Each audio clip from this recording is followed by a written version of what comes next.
नमस्कार बच्चों। पिछले लेक्चर में हमने एक्सरसाइज 4.1 का फर्स्ट क्वेश्चन किया था। आज हम क्वेश्चन नंबर 2 शुरू करेंगे। क्वेश्चन नंबर 2 है, निम्न स्थितियों को द्विघाती समीकरण के रूप में लिखिए। में निरूपित कीजिए मतलब लिखिए। आपको क्वेश्चन दे रखा है स्टेटमेंट वाला, और स्टेटमेंट को आपने करना है कन्वर्ट द्विघाती समीकरण में। जैसे 8वीं में आपको स्टेटमेंट दे रखी होती थी तो आपको एक चर वाले रैखिक समीकरण में कन्वर्ट करना होता था, एक चर वाले समीकरण में कन्वर्ट करते थे। वैसे ही यहाँ पर आपको स्टेटमेंट दे रखी है और आपको द्विघाती समीकरण में कन्वर्ट करना है। सिर्फ द्विघाती समीकरण में लिखना है, उसको सॉल्व नहीं करना। लेकिन फर्स्ट क्वेश्चन में आपको सॉल्व करके दिखा रही हूँ। फर्स्ट क्वेश्चन में मैं x का मान भी निकालूंगी, भूखंड की लंबाई और चौड़ाई भी निकालूंगी, लेकिन बाकी क्वेश्चन में आपको सिर्फ द्विघाती समीकरण बनाना है क्वेश्चन का। हाँ जी, फर्स्ट क्वेश्चन देखिए। एक आयताकार भूखंड का क्षेत्रफल 528 मीटर स्क्वायर है।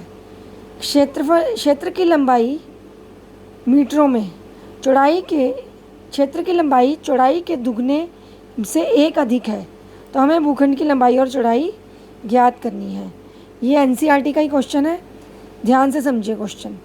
हमें लंबाई दे रखी है चौड़ाई के रूप में, हमें लिखा हुआ है लंबाई चौड़ाई के दुगने से एक अधिक। तो हम किसको x मानेंगे? चौड़ाई को। माना चौड़ाई है x, तो लंबाई क्या हो गई? इस लाइन से पता चल रही है, ध्यान से देखिए। लंबाई हो गई चौड़ाई के दुगने से एक अधिक, यानी कि 2x + 1।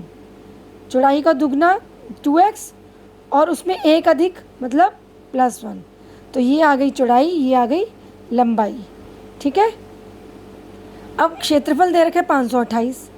क्षेत्रफल कितना दे रखा है? 528। ये क्वेश्चन में ही दे रखा है। आयत के क्षेत्रफल का फार्मूला क्या होता है? लंबाई गुना चौड़ाई। आप सबको ये फार्मूला पता है। लंबाई की जगह लंबाई पुट कर देंगे 2x + 1, और चौड़ाई की जगह हमने x पुट कर दिया। x और 2x + 1 को हम क्या कर रहे हैं? गुणा। लंबाई और चौड़ाई को गुणा कर रहे हैं, इक्वल टू 528। अब ये गुणा होकर अंदर जाके दोनों से गुणा होगा, ये बन जाएगा 2x², ये 1 से गुणा होकर x बन जाएगा, और 528 को हम इधर ले आए तो ये आ गया -528 इक्वल टू 0। देखिए अब ये हमारे पास समीकरण आ गया।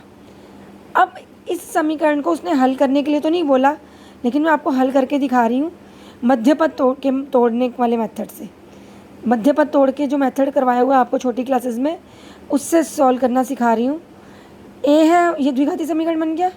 ए है 2, बी है 1, एक्स के आगे जो टर्म है, सी है -528। अब ए और सी को गुणा कर देंगे। 2 और -528 को गुणा किया, -1056 आया।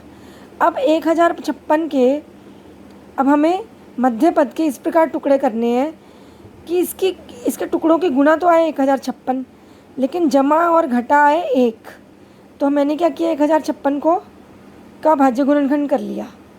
जब भाज्य गुणनखंड किया तो ये इसके टुकड़े आए, और मैंने अपना दिमाग लगाकर, थोड़ा सा दिमाग यूज़ करके देखा, 2 दूनी 4 दूनी 8 दूनी 16 दूनी 32, यहाँ से लेके यहाँ तक 32 बन रहा है, और ये बन रहा है 11 × 33। 33 और 32 दो टुकड़े बन रहे हैं इसके। 33 और 32 दो टुकड़े जो होते हैं, अगर उनको माइनस करो तो 1 आता है ना। तो मैंने इसलिए यहाँ पर 33 - 32 लिख लिया। लेकिन 33 और 32 को गुणा करो तो क्या आता है?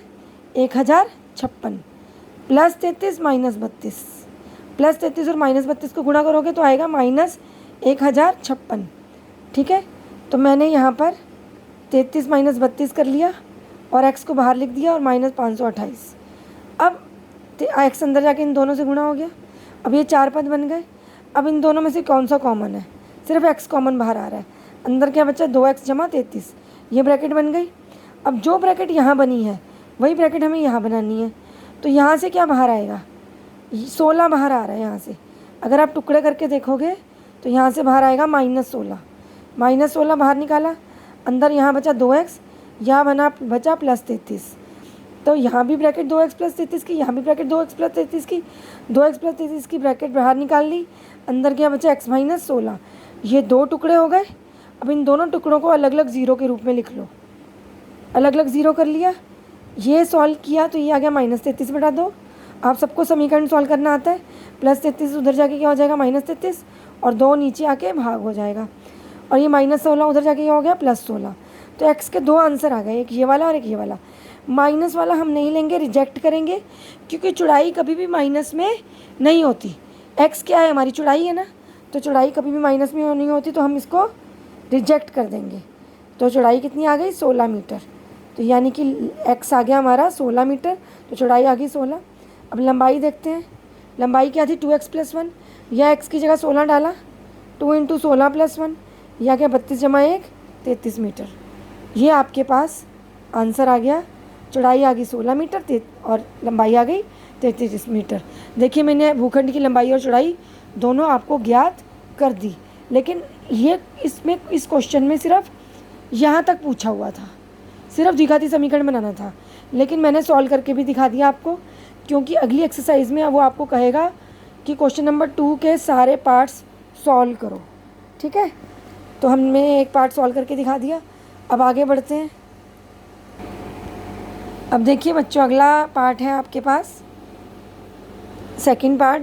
2 क्रमागत धनात्मक पूर्णांकों का गुणनफल 306 है। हमें पूर्णांकों को ज्ञात करना है, लेकिन हमें पूर्णांक नहीं ज्ञात करने, हमें सिर्फ क्या बनाना है इसमें, द्विघाती समीकरण। 2 क्रमागत मतलब जो क्रम से आ रहे हैं। हमने पहला पूर्णांक ले लिया x, तो ऑब्वियसली दूसरा क्या होगा x + 1। उससे आगे जैसे मान लो 2 लिया, 2 के आगे क्रमागत आगे कौन सा आता है 3। मान लो 7 लिया, 7 के अगला कौन सा होता है 8। इस प्रकार क्रमागत लेना है हमको। तो पहला पूर्णांक अगर x है तो दूसरा क्या होगा x + 1।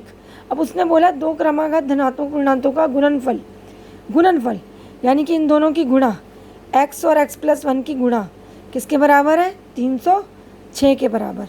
तो x और x + 1 की गुणा किसके बराबर हो गई 306 के बराबर। तो x अंदर जाके इन दोनों से गुणा हो जाएगा x² और इससे गुणा होगा तो x² + x = 306। अब 306 को इधर ले आएंगे तो ये माइनस में आ जाएगा, तो ये हमारा द्विघाती समीकरण बन गया x² + x - 306। यहाँ ही तक करना था हमको, द्विघाती समीकरण बनाना था। अब आगे अगर आपको करना है तो आप मध्य पद तोड़कर सॉल्व करके ट्राई कर सकते हो, खुद करना। अब वैसे अब हमें सिर्फ यहाँ तक पूछा हुआ है इस क्वेश्चन में। अगला क्वेश्चन देखते हैं। रोहन की माँ उससे 26 वर्ष बड़ी है। उनकी आयु का गुणनफल अब से 3 वर्ष पश्चात 360 हो जाएगा। हमें रोहन की वर्तमान आयु ज्ञात करनी है। हम क्या करेंगे, माना रोहन की आयु कितनी है x, रोहन की वर्तमान आयु है, ये लिख लो यहाँ पर, रोहन की वर्तमान आयु, ये वर्तमान आयु है रोहन की वर्तमान आयु = x वर्ष। तो माँ की आयु कितनी होगी, माँ उससे कितनी बड़ी है 26, तो माँ की कितनी होगी x + 26। अब 3 साल बाद रोहन की आयु क्या होगी x + 3 और माँ की कितनी होगी x + 26 + 3 यानी कि x + 29।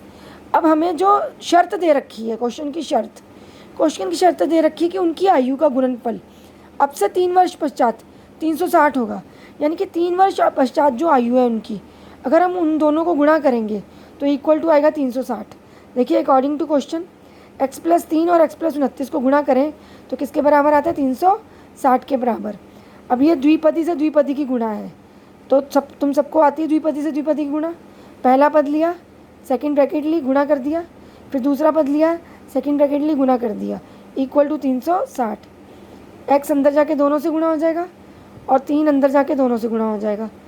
x को गुणा किया x से कितना आ गया x², x को 29 से गुणा किया कितना है 29x, यहाँ 3 से गुणा किया +3x, यहाँ 3 को 29 से गुणा किया कितना आ गया 87 = 360। अब x² + 32 + 87, अब ये 29 + 3 कितना हो गया 32 और 360 इधर आके क्या हो गया -360। 360 में से 87 माइनस किया कितना आएगा -273, साइन बड़े वाले का लगेगा। तो आंसर आ गया x² + 32 - 273 = 0। ये बन गया आपका द्विघाती समीकरण। अब होमवर्क क्या है, इन तीनों क्वेश्चंस की प्रैक्टिस करनी है आपको। इस लेक्चर की प्रैक्टिस कॉपी में फिर से खुद से करके देखना है, अगर नहीं हो तभी आपको नोट्स खोलने हैं और उदाहरण 1 अपनी कॉपी में करिए। धन्यवाद बच्चों।